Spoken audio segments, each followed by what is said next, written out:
ruhonge ruria rugitongoragia kuhurana na ungumania guku bururi-ini ni ruo rwa Eacc ni makionekete kwaga kuiganira na mendekithia ma kugarurwo kwa icunji imwe cia watho wa kuhurana na ungumania guku bururi-ini kuringana na arugamiriri a ruhonge ruru ni maugite ati mweke kana mendekithia maya gukorwo magiteithiriria aria makorwo magitabania ungumania gukorwo makiona mweke wa kura gukiri uguo ni maukana icunji iria cikiendekithitio gukorwo igicenjio ni imwe cia watho uria wakihetukitio wa ruhonge ruru rwa Eacc rwa mwaka wa 2013.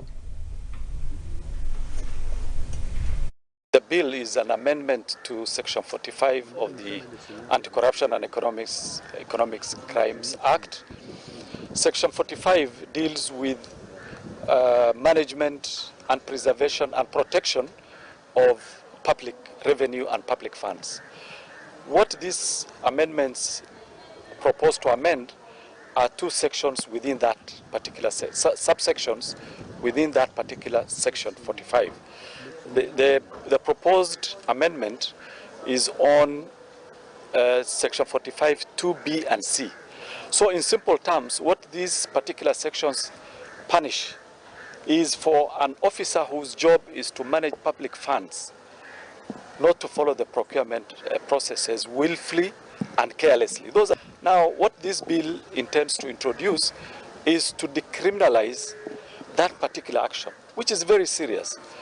The other one, C, deals with budget. We know why budgets have to be very critical before, in projects. There has to be a budget before a project is started or implemented.